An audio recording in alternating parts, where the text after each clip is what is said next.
بسم اللہ الرحمن الرحیم قل هو اللہ احد اللہ الصمد لم یلد ولم یولد ولم یکن له کفوا احد۔ یہ ایک صورت ہے جو مختصر ترین صورتوں میں شمار کی جاتی ہے، یعنی چھوٹی صورتوں میں اس کا شمار ہے۔ بظاہر دیکھنے میں یہ ہمیں بہت چھوٹی اور بہت معمولی لگتی ہے، لیکن اس صورت کے فضائل اور اس کا عظیم ہونا احادیث سے ثابت ہے۔ اس پر انشاءاللہ ہم بات کریں گے کہ اس صورت کے کیا کیا فضائل احادیث شریفہ میں آئے ہیں۔ سب سے پہلے ہم ترجمہ کر لیتے ہیں کہ آخر اس چھوٹی سی صورت میں کیا ارشاد فرمایا گیا ہے۔ آپ ترجمہ دیکھ لیجئے، قل هو اللہ احد۔ اللہ تعالیٰ فرما رہے ہیں نبی کریم صلی اللہ علیہ وسلم سے کہ آپ کہہ دیجئے، فرما دیجئے کہ وہ اللہ ایک ہے، اللہ الصمد، اللہ بے نیاز ہے، اسے کسی کی ضرورت نہیں بلکہ سب کو اس کی ضرورت ہے۔ لم یلد ولم یولد، وہ نہ تو کسی کی اولاد ہے اور نہ اس کی کوئی اولاد ہے، نہ اس کے ماں باپ ہیں اس ذات کے، اللہ تعالیٰ کے، اور نہ ہی بال بچے ہیں۔ وَلَمْ يَكُنْ لَهُ كُفُوًا أَحَدٌ، اور کوئی بھی اللہ تعالیٰ کے برابر نہیں، اس کے جوڑ کا کوئی بھی نہیں، اس کے ہمسر کوئی نہیں ہے۔ دیکھیے یہ کس قدر جامع اور کس قدر ایک بہت بڑے مضمون کو، جسے آپ بہت سارے صفحات میں لکھ سکتے تھے، اللہ تعالیٰ نے ایک چھوٹی سی صورت کے اندر ان سب کو بیان فرما دیا۔ یہ صورت کیوں نازل ہوئی تو ہمیں پتہ چلتا ہے احادیث سے کہ چونکہ کفار و مشرکین نے رسول اللہ صلی اللہ علیہ وسلم سے اللہ تعالیٰ کا حسب و نسب پوچھا تھا۔ وہ خاندان پوچھتے تھے اللہ کا کہ اللہ کے جو ہے آپ جس کو مانتے ہیں اور جس کی تم پوجا کرتے ہو وہ کس خاندان سے ہے، کون ہے سب؟ تو اس کے جواب میں اللہ تعالیٰ نے جواب دیا اور رسول اللہ صلی اللہ علیہ وسلم پر یہ صورت نازل فرما کر لوگوں کو یہ جواب دلوایا کہ وہ نہ تو کسی کی اولاد ہے اور نہ اس کی کوئی اولاد ہے، وہ اکیلا ہے۔ احد کے معنی آتے ہیں اکیلا، بالکل تنہا ہے، وہ اس کے جوڑ کا کوئی بھی نہیں ہے، یعنی آپ سوچ بھی نہیں سکتے کہ کوئی اس کی ہمسری کر سکے، اس کی برابری کرے۔ اور اللہ الصمد، یعنی وہ بے نیاز ہے، اسے کسی کی ضرورت بھی نہیں ہے۔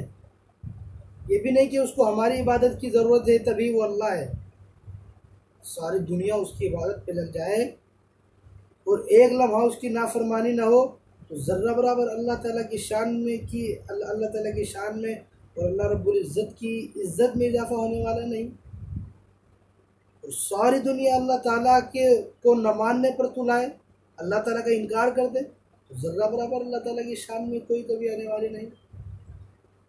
اللہ کو کسی چیز کی قطعاً ضرورت نہیں ہے بلکہ سب اللہ تعالیٰ کے محتاج ہیں۔ سب سے پہلے اللہ تعالیٰ نے بتا دیا کہ اللہ ایک ہے۔ انسانی کامن سینس بھی یہی کہتی ہے کہ اللہ ایک ہے۔ آپ پوچھ لیجئے کسی سے بھی یا آپ کامن سینس یوز کیجئے تو اللہ تعالیٰ کا ایک ہونا ہماری سمجھ میں آتا چلا جائے گا۔ اس کو ہم کیسے سمجھ سکتے ہیں؟ ایک عام سے عام آدمی یا ایک جو اللہ کو مانتا ہی نہیں ہے، ہم اس کو کیسے سمجھا سکتے ہیں کہ اللہ ایک ہے؟ ہم اس کو کیا بتائیں کہ آپ دیکھیے اس دنیا کا نظام کس طرح چلا آ رہا ہے اور کب سے چلا آ رہا ہے۔ ہمارے سامنے اگر کوئی 30 سال کا شخص ہے یا 50 سال کا شخص ہے، ہم اسے کہیں گے کہ آپ کو اس دنیا میں 50 سال ہو گئے ہیں، کیا آپ نے کبھی دیکھا کہ سورج رات میں نکل آیا ہو یا چاند دن میں نکل آیا ہو، یا پھر کوئی اس طرح کا حادثہ ہوا ہو کہ جو عقل سے باہر ہو، جس کو انسانی عقل تسلیم نہ کر سکے؟ یا فل گرمی ہو رہی ہو، گرمی کا موسم ہو، لیکن انسان کو ٹھنڈ لگے، یعنی سورج نکل رہا ہے، دھوپ ہو رہی ہے، تو لازماً انسان کو گرمی لگے گی۔ ٹھنڈ ہو رہی ہے اور پالا پڑ رہا ہے تو لازماً انسان کو ٹھنڈ لگے گی۔ تو ایک نظام جو اللہ تعالیٰ چلا رہے ہیں کہ گرمی میں گرم ہونا، سردی میں سرد ہونا، دن میں سورج کا نکلنا، رات میں چاند کا نکلنا، تاروں کا نکلنا، اور یہ نہیں ہوا کہ سورج جو ہے آج 10 بجے نکل گیا اور آج 11 بجے نکل رہا ہے، یا آج جو ہے رات ہی رات رہی ہے، دن بھر بھی رات رہی اور رات میں تو رات ہے ہی۔ اس سے ہمیں کیا پتہ ہے؟ تو ہم اسے کہیں گے کہ آپ 50 سالوں سے یہ نظام دیکھتے چلے آ رہے ہیں، تو اس سے کیا آپ اس بات کا اندازہ نہیں لگا سکتے کہ اس پورے نظام کو ایک ہی شخص، ایک ہی ذات چلا رہی ہے؟ اگر وہ نہیں مانے تو پھر اس کو آپ یہ بھی سمجھا سکتے ہیں کہ جیسے ایک ملک ہے، اگر اس ملک کے 2 پرائم منسٹر بن جائیں، یا ایک اسٹیٹ ہے اس کے 2 سی ایم بن جائیں، آپ دیکھیے، خود سمجھیے کہ اس کا نظام کیسا ہوگا، کیا نظام چل پائے گا۔ ایک ملک کے 2 پرائم منسٹر بنا دیے جائیں، ایک پرائم منسٹر چاہے گا کہ میں تو یہ والا بل پاس کروں گا، مثال کے طور پر وہ کوئی بل پاس کرنا چاہتا ہے، لیکن چونکہ دوسرا پرائم منسٹر بھی وہ بھی ملک کا ہے اور وہ بھی برابر کا درجہ رکھتا ہے، تو وہ کہے گا کہ میں یہ بل پاس ہونے نہیں دوں گا، تو دونوں میں ٹکراؤ ہو جائے گا اور جو ہے ملک نہیں چل سکتا۔ ایک گاؤں کے 2 پردھان ہو جائیں تو ظاہر سی بات ہے وہ نظام، وہ جو ہے پردھانی نہیں چل سکتی، کیوں؟ وہاں پر اپنی رائے پیش کرنے والے اور نظام کو چلانے والے 2 ہو گئے ہیں۔ قرآن کریم میں بھی اس کو باقاعدہ بیان فرمایا گیا ہے۔ اللہ تعالیٰ نے ارشاد فرمایا لَوْ كَانَ فِيهِمَا آلِهَةٌ إِلَّا اللَّهُ لَفَسَدَتَا، کہ اگر یہاں پر جو ہے کئی معبود ہوتے، ایک کے علاوہ کئی معبود ہوتے، یعنی اللہ تعالیٰ کے علاوہ کوئی اور بھی ہوتا، تو یقیناً پورا نظام درہم برہم ہو جاتا۔ باقاعدہ قرآن شریف میں بھی یہ بیان فرمایا گیا ہے۔ تو معلوم کیا ہوا کہ اللہ تعالیٰ کا ایک ہونا یہ انسانی عقل خود تسلیم کرتی ہے، انسان خود ماننے پر مجبور ہو جاتا ہے، اور اللہ کا ماننا اس کو تو ہر کوئی مانتا ہے۔ 2 چیزیں ہوئی، اللہ کو ماننا یہ تو لازمی طور پر ہر انسان مانتا ہے، اور اللہ کو ایک ماننا کہ اللہ ایک ہے، پروردگار ایک ہے، اوپر والا ایک ہے، تو اس کو بھی انسانی عقل مانتی ہے۔ کوئی اللہ تعالیٰ ہی کو نہ مانے تو آپ اس کو کیسے سمجھا سکتے ہیں؟ آپ کا فرینڈ ہے، کوئی دوست ہے، وہ غیر مسلم ہے اور اس کو دین اسلام کے بارے میں آپ کو بتانا ہے، لیکن وہ اللہ کو مانتا ہی نہیں ہے، آپ کیسے اس کو کنوینس کریں گے کہ اللہ تعالیٰ ہے؟ آپ اس کو کہیے کہ مثال کے طور پر آپ کسی سڑک پر جا رہے ہوں اور آپ کو سڑک پر جو سکے ہوتے ہیں پیسوں کے، 5 کے یا 2 کے، کوئی بھی سکے ہوں، اگر وہ آپ کو بکھرے ہوئے پڑے ملیں کہ بکھرے ہوئے ہیں، تو آپ کیا سمجھیں گے کہ کسی کا تھیلا پھٹ گیا ہے، یا کسی کی جیب پھٹ گئی ہے، یا تھیلے میں سے نیچے گر گئے ہیں اور اس کو معلوم نہیں ہوا، اس لیے یہ سکے یہاں پر بکھرے پڑے ہیں۔ وہیں پہ آپ اس کو سمجھائیں کہ لیکن اگر وہی سکے تہ بتہ لگے ہوئے ہوں، ایک کے اوپر ایک، ایک کے اوپر ایک، ایک کے اوپر ایک باقاعدہ لائن لگی ہوئی ہو سکوں کی، تو کیا آپ تب بھی یہی کہیں گے کہ یہ کسی کی جیب کٹ کر گر گئے ہیں، یا کسی کا جو ہے پرس پھٹ کر نیچے گر گیا ہے، یہ سکے اس میں سے گر گئے ہیں اور یہ تہ بتہ خود بخود لگ گئے ہیں؟ تو ظاہر سی بات ہے کہ اس کی عقل ماننے کو تیار نہیں ہوگی، کیونکہ کامن سینس یہی کہے گی کہ یہاں پر یہ کسی نہ کسی نے اس کو ہاتھ لگایا ہے، کوئی ذات ہے، کوئی نہ کوئی شخص یہاں پر تھا جس نے ان سکوں کو ایک کے اوپر ایک لگایا ہے۔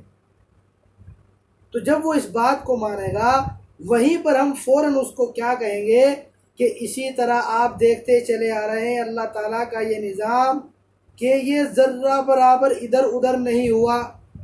کب سے نظام چلا رہا ہے، لاکھوں سال ہو گئے ہیں، لیکن آج تک نظام جو کا تو چل رہا ہے۔ تو کیا یہ نظام ایسے ہی چل رہا ہے؟ اس کو کوئی چلانے والا نہیں ہے؟ تو یقیناً وہ ماننے پر مجبور ہو جائے گا کہ جس طرح وہ سکے جو ایک کے اوپر ایک لگے ہوئے ہیں ان کو یقیناً کسی نے لگائے ہیں، تو یہ اتنا بڑا نظام، اتنی بڑا یہ سسٹم، یہ آسمان آج تک اوپر ہی تھما ہوا ہے، زمین کو اللہ نے ہمارے لیے فرش بنا دیا ہے اور پہاڑ پیدا کیے ہوئے ہیں، تو کیا یہ آسمان ایسے ہی تھما ہوا ہے؟ اور انسان کی پیدائش کا ایک خاص طریقہ ہے، آج تک وہی چلا آ رہا ہے، تو اس کے اندر کبھی چینجنگ نہیں ہوئی۔ موسموں میں جو موسم چلے آتے ہیں وہ موسم لگاتار چلا رہے ہیں، کوئی جو ہے پانچواں یا چھٹا موسم الگ سے پیدا نہیں ہوا کہ اس کے اندر بجائے انسان کو گرمی اور سردی اور برسات کے کوئی اور جو ہے پانچواں یا چھٹا موسم آ جائے۔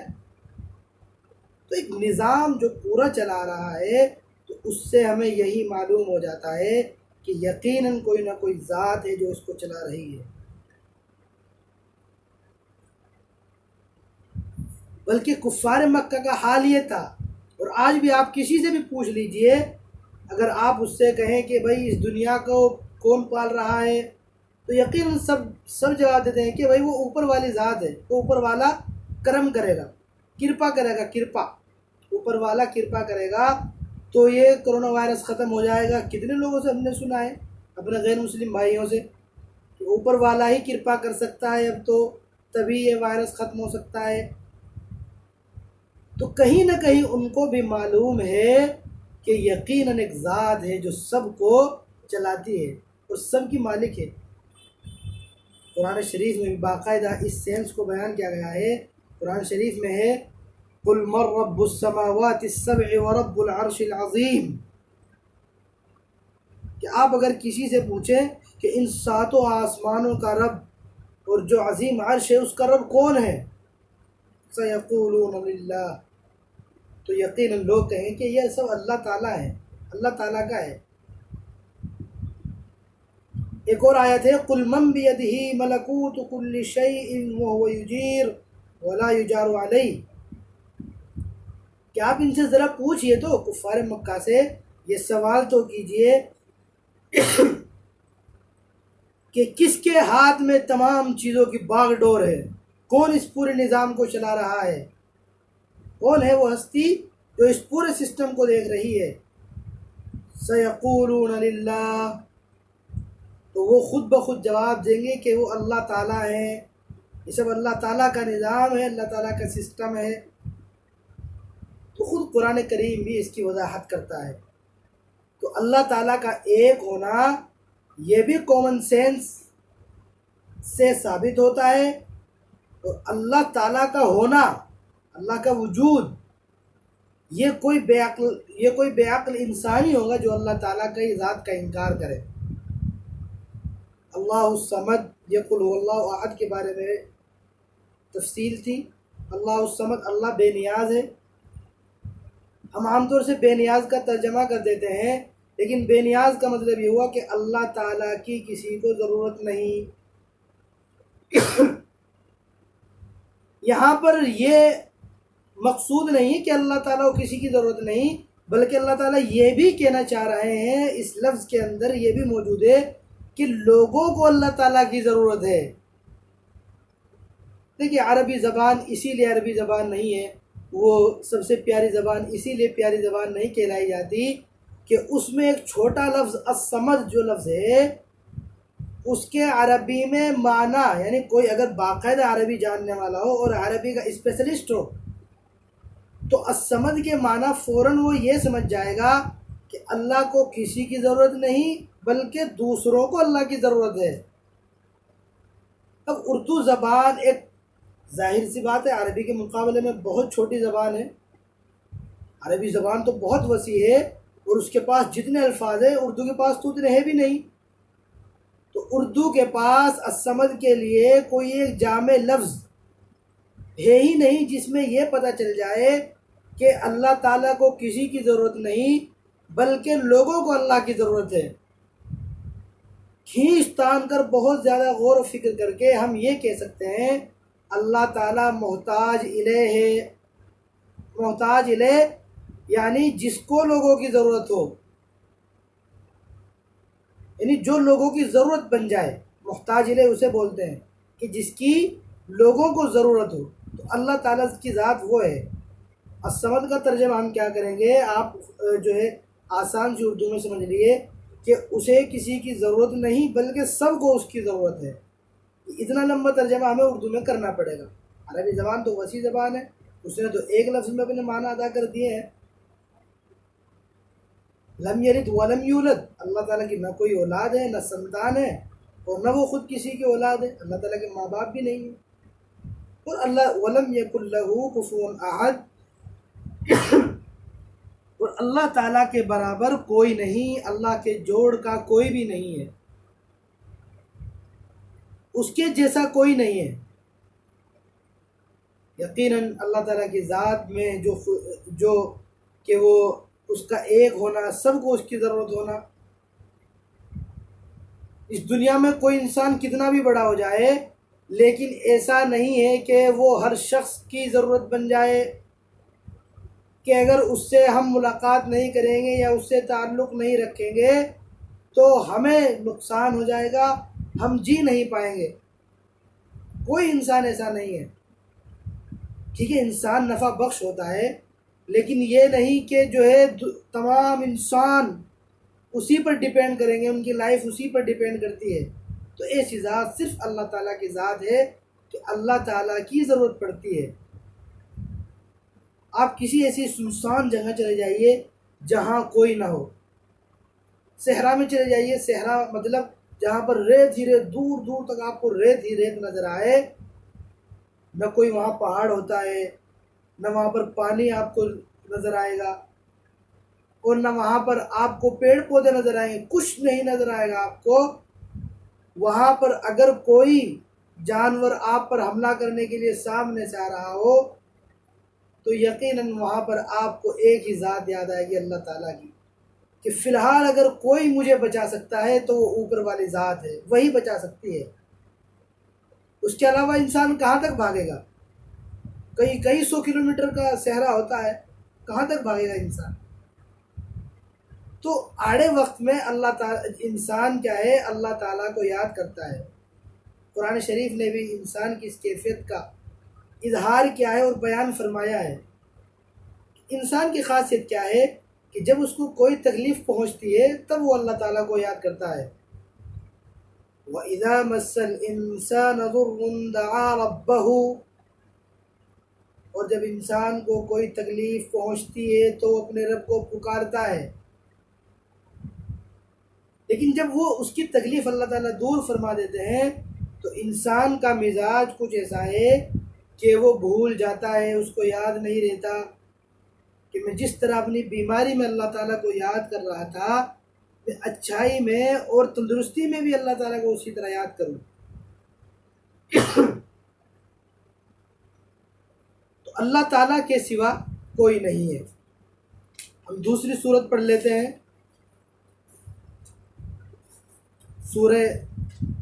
سورۃ اللہب.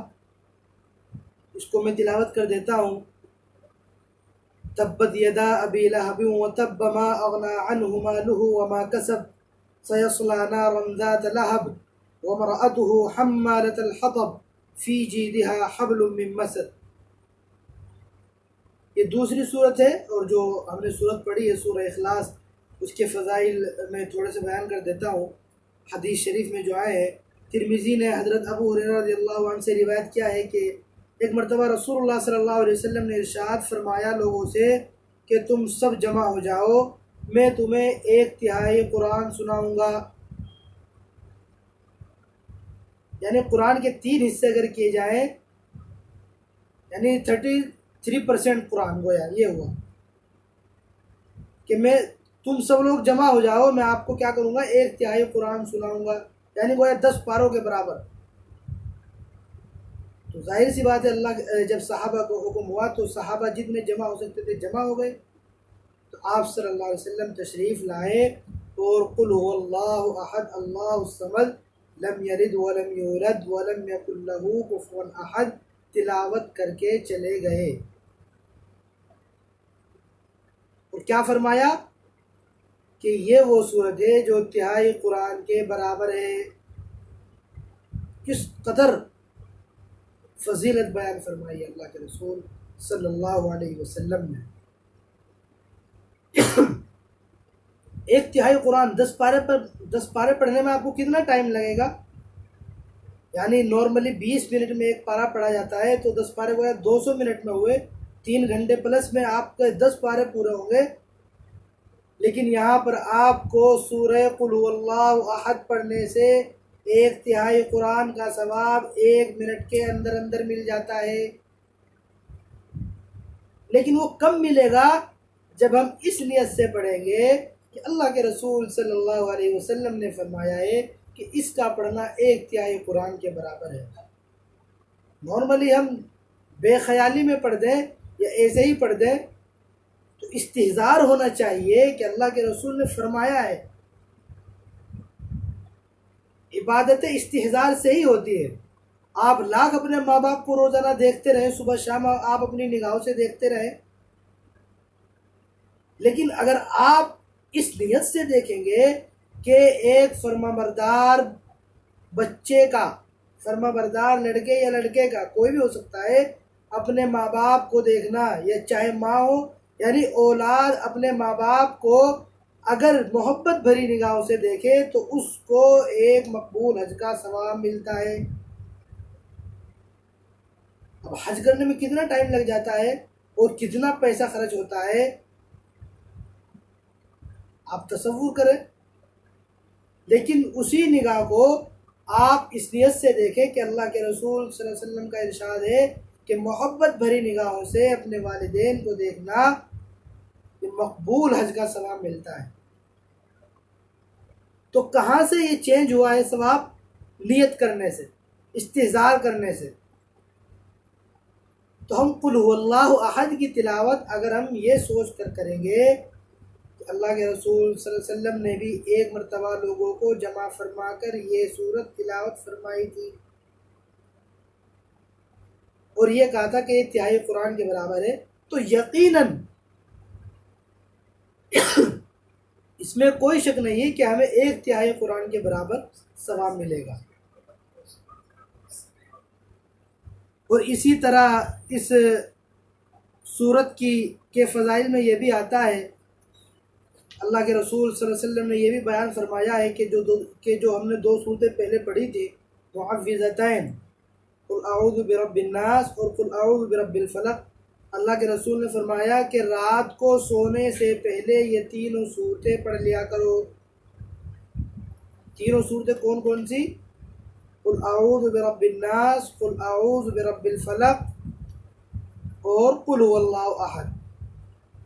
تو احادیث میں آیا ہے کہ رات کو سونے سے پہلے اس کو پڑھ لیا کریں۔ ظاہر سی بات ہے کہ اللہ تعالیٰ حفاظت فرمائیں گے، ہم اللہ تعالیٰ کی حفاظت میں رہیں گے۔ تو یہ اس سورت کے کچھ فضائل تھے۔ دوسری سورت کا ہم ترجمہ دیکھ لیتے ہیں، تبت یدا ابی لہب وتب۔ اس کا ترجمہ یہ ہے کہ ابو لہب برباد ہو گیا، ابو لہب کے ہاتھ ٹوٹ جائیں اور وہ برباد ہو جائے، وہ خود برباد ہو چکا ہے۔ ما اغنا عنہ مالہ وما کسب، اس کی دولت جو اس نے کمائی ہے، جو مال اس نے کمایا ہے، کچھ کام نہیں آیا اس کے، مال و دولت اس کے کوئی کام نہیں آئی۔ سیصلی نارا ذات لہب، وہ ایک ایسی آگ میں جائے گا جو بھڑکتی ہوئی ہوگی۔ وامرأتہ حمالۃ الحطب، اور اس کی بیوی، اس کی جورو، وہ بھی جائے گی جہنم میں، جو لکڑیاں لادی ہوئی ہے فی جیدہا حبل من مسد، اور جس کی گردن میں بٹی ہوئی رسی ہوگی۔ یہ اشارہ ہے اس کی طرف، تبت یدا ابی لہب وتب کے، ابو لہب کے ہاتھ برباد ہوں۔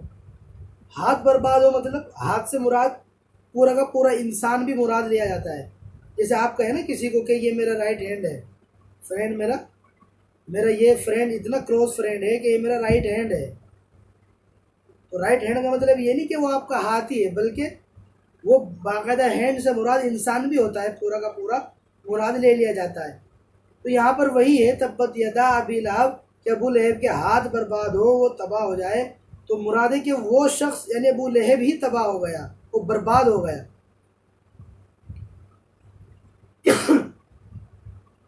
یہ کب کہا اللہ نے؟ جس وقت اللہ کے رسول صلی اللہ علیہ وسلم کفار مکہ کو دعوت دے رہے تھے،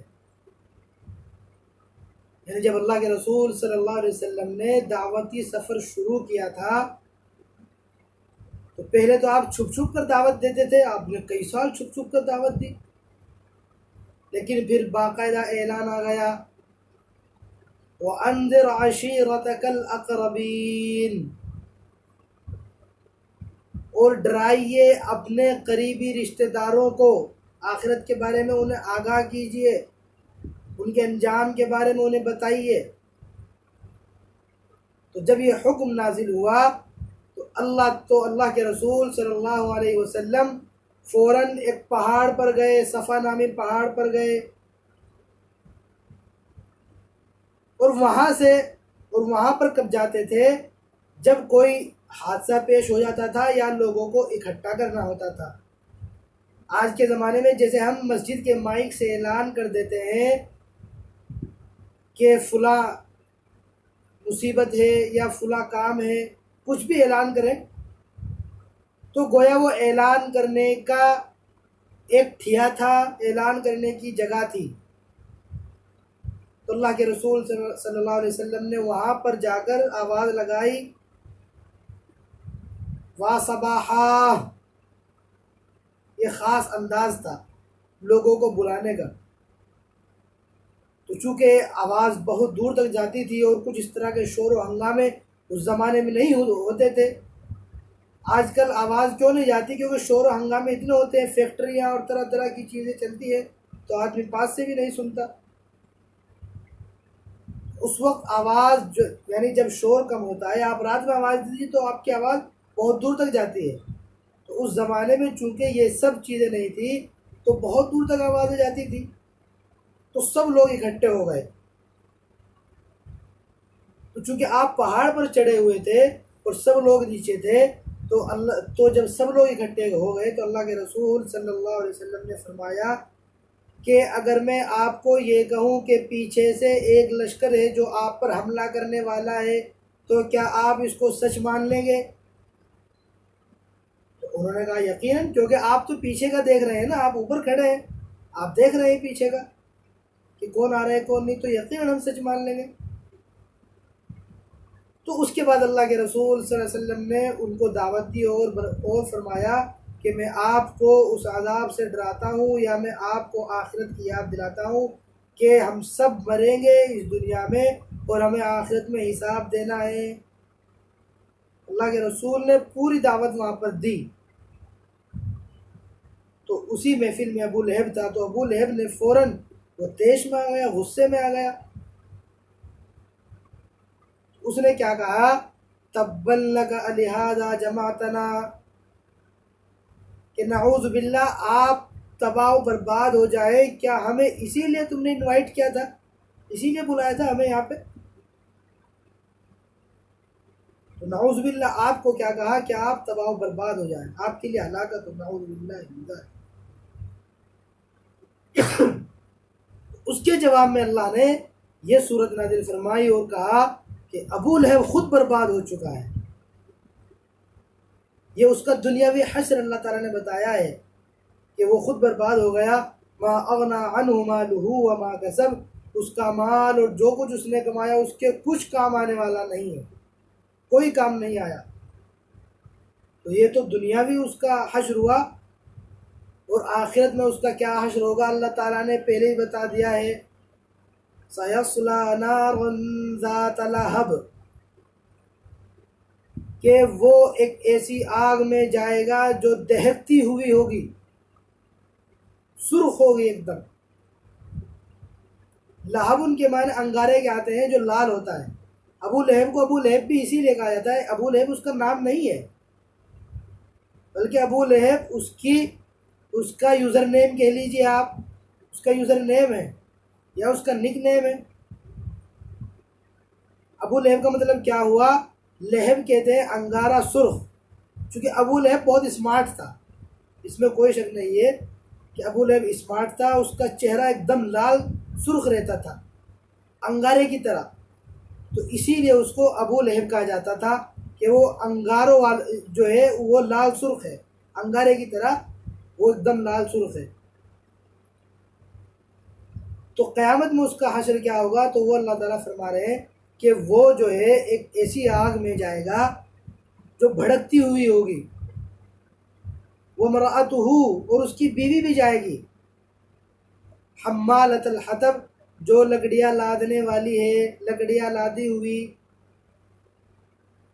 یہ بھی ہو سکتا ہے کہ وہ اللہ کے رسول صلی اللہ علیہ وسلم کے راستے میں لکڑیاں اور کانٹے بچھانے کے لیے لکڑیاں اکٹھی کرتی تھی، یہ بھی مراد ہو سکتا ہے۔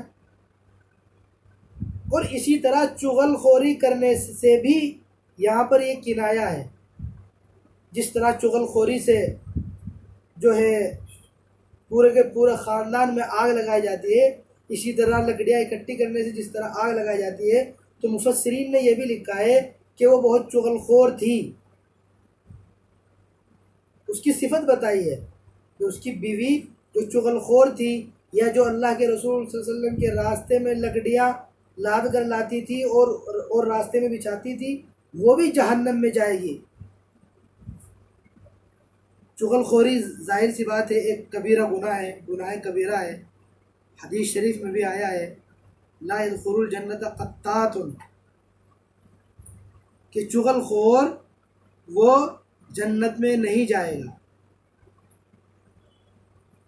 تو یہاں پر ابو جہل کی بیوی کے بارے میں بتایا ہے کہ وہ بھی جہنم رسید ہوگی، فی جیدہا حبل من مسد، اس کی گردن میں بٹی ہوئی رسی ہوگی۔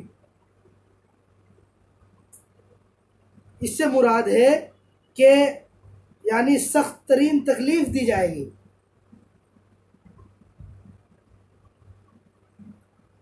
حمالۃ الحطب، اس کی دو صفتیں بیان فرمائی ہیں کہ وہ لکڑیاں لاتے ہوئے ہوں گی یا وہ چغل خور ہوگی۔ چغل خوری کے بارے میں آپ کو حدیث بتائی ہے کہ حدیث شریف میں آیا ہے لا يدخل الجنت قطات، کہ چغل خور جنت میں نہیں جائے گا۔ اس طرح غیبت کے لیے بھی قرآن میں آیا ہے وَلَا يَغْتَبْ بَعْضُكُمْ بَعْضًا، کہ تم میں سے بعض کی غیبت نہ کرے۔ غیبت بھی گناہ کبیرہ ہے، بہت بڑا گناہ ہے غیبت۔ غیبت کیا ہے؟ یعنی اپنے بھائی کے بارے میں کوئی ایسی بات کہنا جو اس کو بری لگے، وہ غیبت ہے۔ حدیث شریف میں جب اللہ کے رسول صلی اللہ علیہ وسلم نے فرمایا کہ غیبت یہ ہے کہ انسان اپنے بھائی کی برائی کرے اس کی پیٹھ پیچھے، تو پوچھ لیا کسی صحابی نے کہ اگر واقعی وہ عیب اس کے اندر ہو، اس شخص کے اندر واقعی وہ عیب ہے، اور پھر بھی ہم کہہ رہے ہیں کہ فلاں شخص ایسا ہے ایسا ہے، تو تب تو یہ غیبت نہیں ہونی چاہیے۔ تو اللہ کے رسول صلی اللہ علیہ وسلم نے فرمایا کہ اسی چیز کو تو غیبت کہتے ہیں، اس کے اندر ہو پھر آپ اس کو اس کی پیٹھ پیچھے بیان کریں، یہی تو غیبت ہے۔ اور اگر نہ ہو پھر بھی آپ بیان کریں تو یہ تو بہتان ہوا، الزام تراشی ہوئی ہے، تو یہ تو اس سے بڑا گناہ ہے، آپ نے الزام لگا دیا پورے ایک شخص پر۔ تو یہاں پر ان دونوں چیزوں سے منع فرمایا گیا ہے، اور اسلام کی تعلیم ہے کہ غیبت بھی نہ کی جائے، چغل خوری نہ کی جائے۔ بڑے بڑے خاندان تباہ و برباد ہو جاتے ہیں چغل خوری سے۔ عام طور سے عادت ہوتی ہے چغل خوری کی جس کو عادت لگ جاتی ہے. ہمیں اللہ تعالیٰ سے توبہ کرنی چاہیے. انسان کو اندازہ نہیں ہو پاتا. چغل خوری ایک ایسا گناہ ہے کہ انسان کو احساس نہیں ہو پاتا کہ میں گناہ کر رہا ہوں. اور سب کچھ بیان کرنے کے بعد کسی شخص کے بارے میں سب کچھ بتا دیا اور پھر اینڈ میں کیا کہہ دیتے ہیں کہ ہمیں کیا لینا، فلاں شخص کو جو کرنا ہے کر لے، ہمیں کیا لینا. یعنی پوری تفصیل بیان کر دی، پوری چغل خوری کر دی ہے اور پھر اینڈ میں کہہ رہا ہے کہ چھوڑو ہمیں کیا لینا. ظاہر سی بات ہے وہ چھوڑو ہمیں کیا لینا سے اس کا گناہ ختم ہونے والا نہیں ہے. یعنی اگر اسے بتا دیا جائے کہ آپ کے بارے میں یہ باتیں فلاں سے معلوم ہوئی ہے، اگر آپ کو کسی سے ذاتی طور پر کچھ اعتراض ہے، کچھ جو ہے آپ کو تکلیف ہے، آپ اس کے سامنے باقاعدہ اظہار کیجیے، اس کی اصلاح کیجیے. اصلاحی نیت سے جائیں گے. یہ اسلامی مزاج ہے. اسلام ہمیں سکھاتا ہے کہ ہم باقاعدہ اگر ہم کو کوئی چیز اچھی نہیں لگ رہی ہے کسی شخص کے بارے میں تو ہم اسے کہہ سکتے ہیں، اس کی اصلاح کر سکتے ہیں. ہمیں تو ہونا ہی چاہیے مصلح، اصلاح کرنے والے. مفسد نہیں ہونا چاہیے، فساد کرنے والے، بگاڑنے والے. تو ہمیں اللہ تعالیٰ نے مصلح بنایا ہے، ہمیں مصلح بن کر رہنا ہے. تو اس آیت سے اور اس صورت سے ہمیں کیا معلوم ہوا کہ ابو لہب کے بارے میں یعنی اس کا وہ خود تباہ و برباد ہو گیا اور یقیناً اس کا حشر دیکھیے. اس کا حشر کیا ہوا تھا ابو لہب کا کہ طاعون جیسی بیماری پھیل گئی تھی، عدسہ نام کی بیماری وہ اس کو لگ گئی تھی. آج کے دور میں بہت ہی اچھی طرح آپ کرونا وائرس سے سمجھ لیجئے کہ وہ کوئی چھوت کی بیماری تھی، لوگ اس کو چھوتے بھی نہیں تھے. تو اس بیماری میں جب اس کا انتقال ہوا تو اس کو لکڑیوں سے یا کسی اور چیز سے دھکیل کر گڈھے میں ڈال دیا گیا تھا. حالانکہ وہ اپنے قوم میں، اپنے لوگوں میں اس کا ایک اسٹینڈرڈ تھا، مقام تھا. وہ باقاعدہ ایک صاحب وجاہت شخص تھا، اس کی مانی جاتی تھی، لوگ اس کی مانتے تھے. لیکن جب اللہ تعالیٰ نے ایک بار فرما دیا کہ وہ جو تباہ و برباد ہو چکا ہے تو یقیناً جو ہے پہاڑ ادھر سے ادھر ہو سکتا ہے، جو ہے ہم اس کو مان لیں گے، لیکن اللہ نے جو فرما دیا کہ وہ تباہ و برباد ہو گیا تو اس کی ہلاکت میں کوئی یقین نہیں رہ جاتا. تو جس طرح اس کا حشر ہوا، اس کو جو ہے لکڑیوں سے گڈھے میں ڈھکیل دیا گیا، گویا کرونا وائرس کی طرح اس کی موت ہوئی. آپ یہ سمجھ لیجیے اس کو چھو نہیں سکتے تھے کوئی بھی. تو وہ وہی بیماری تھی کہ طاعون جیسی بیماری، عدسہ نامی، اس میں اس کا انتقال ہوا تھا اور اس کو لکڑیوں سے کوئی ہاتھ بھی نہیں لگاتا تھا، اس کو گڈھے میں دھکیل دیا گیا. تو یہ حشر اس کا دنیا میں ہوا. آخرت میں اس کا کیا حشر ہو رہا ہے اور کیا حشر ہوگا وہ قرآن کریم نے بھی بیان فرما دیا ہے. تو یہ دو صورتیں تھیں جس کی آج ہم نے تفسیر کی ہے. ہم اللہ تعالیٰ سے دعا کرتے ہیں کہ اللہ تعالیٰ ہمیں پہلی صورت کے مطابق اللہ تعالیٰ کا استحضار کرنے کی توفیق نصیب فرمائے، اور اللہ تعالیٰ کا جو پیغام ہے یعنی اللہ تعالیٰ ایک ہے، یہ پیغام بھی دوسروں تک پہنچانے کی توفیق نصیب فرمائے. اور دوسری صورت میں ہمیں یہ بھی پیغام ملتا ہے کہ ہمیں اہل حق کی یعنی جو حق بیان، حق بات کرتے ہوں، ان کی ہمت افزائی کرنی چاہیے. ابو لہب نے کیا کیا؟ ہمت افزائی نہیں کی بلکہ مخالفت کی. تو اہل حق کی جو مخالفت کرتے ہیں، تو جو شخص بیان کرتا ہے، جو شخص کھڑا ہوتا ہے حق کو لے کر، وہ کچھ کرے نہ کرے لیکن اس کی حفاظت جو اللہ تعالیٰ کرنے والے ہیں وہ لوگوں کی حفاظت کریں گے. قرآن شریف میں بھی واللہ یعصمک من الناس، کہ اللہ تعالیٰ آپ کو لوگوں سے بچائے گا. آپ حق کی آواز کو لے کر کھڑے ہوں، آپ کے مخالفین کو اللہ تعالیٰ دیکھ رہا ہے. تو اللہ تعالیٰ ہمیں اس پر بھی عمل کرنے کی توفیق نصیب فرمائے. 2 منٹ ہے ہمارے پاس، کوئی صاحب جو سوال پوچھنا چاہتے ہیں ہینڈ رائز کر دیجیے، کسی کو پوچھنا. باقی ہم سب یہ چیزیں نوٹ بھی کرتے رہیں کیونکہ یہ اہم پوائنٹ ہوتے ہیں، اور تو ہم اس کو نوٹ کر لیں. جو کچھ آپ کو ملے، مثال کے اوپر کوئی حدیث مل جاتی ہے تو ہم وہ لکھ لیں، یا جو ہے اپنے اعتبار سے اشاروں میں لکھ لیں کہ جو ہے ہم یہ نیت کر لیں کہ کل ہمیں کسی اپنے غیر مسلم بھائی کو یہ بتانا ہے کہ اللہ ہے کہ نہیں ہے۔ ٹرائی کر کے دیکھیں کہ بھئی آپ اللہ کو مانتے ہیں، ایک بار پوچھ کے دیکھیں۔ محمد صادق۔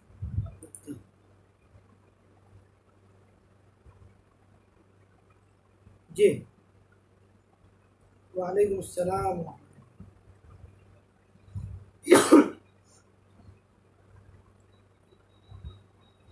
جی جی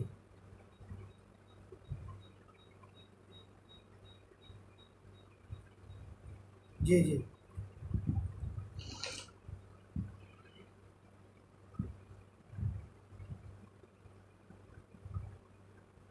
اس کے لیے آپ یہ کر سکتے ہیں، آپ کو دو کام کرنے پڑیں گے جو انشاءاللہ آپ کے لیے فائدہ مند ہوں گے۔ سب سے پہلا یہ کہ آپ نوٹ بک تیار رکھیے اپنی، اور نیو پیج پر روزانہ نئی صورت کے بارے میں جو آپ کو معلومات ہو جائے ان کو آپ نوٹ کر لیجئے باقاعدہ۔ اور پھر اصل میں ایک بار اگر آپ نے نوٹ کر لی، اگر پھر ایک بار آپ نے اس کو ریوائز بھی کر لیا نا 2-4 دن بعد، تو وہ آپ کے ذہن میں بیٹھ جائے گی۔ اور سب سے زیادہ ذہن میں جب بیٹھے گی جب آپ کسی دوسرے کو اگر بتا دیں، بتانے سے زیادہ ذہن میں بیٹھتی ہے بمقابلے سننے کے۔ دیکھیے جو ہے علم جو ہے وہ ایک شکار ہے، آپ یہ مان کے چلیے، شکار کو جیسے ہم پکڑتے ہیں اسی طرح علم کو پکڑنے کا طریقہ کیا ہے؟ سننا نہیں ہے بلکہ لکھنا، یہ علم کو پکڑنے کا طریقہ ہے۔ تو ہم اسے لکھیں، نوٹ کریں، اور اگر دوسروں کو بتا دیں تو وہ ہمیں یاد رہے گا۔ اور پھر دوسری سائڈ سے آپ عربی زبان سیکھنے کا سلسلہ بھی شروع کر دیں۔ جس لائن سے آپ جڑے ہیں آن لائن سبیل السلام کی جانب سے، یہاں پر یہ تو اس کا فری والا کورس چلتا ہے جو آپ کے سامنے تفسیر قرآن ہے، باقی آپ کانٹیکٹ کر کے اس کے ایڈمن سے آپ جو ہے دوسرے کورسز، اس کے بہت سارے کورسز چلتے ہیں، تفسیر جو ہے ترجمہ قرآن کے نام سے بھی کورس چلتا ہے، عربی ادب کے جو ہے اس سے بھی کورس چلتا ہے، اور اگر آپ کو قرات اور تجوید سیکھنی ہے تو طرح طرح کے یہ پورا مدرسہ ہے جو کورس چلتے ہیں الگ الگ، تو آپ وہاں سے کانٹیکٹ کر کے اپنا سیکھنے کا سلسلہ بھی اسٹارٹ کر سکتے ہیں۔ ٹھیک ہے ٹھیک ہے، ایک صاحب کو اور سوال ہے، 1 منٹ اس کو دینا ہے۔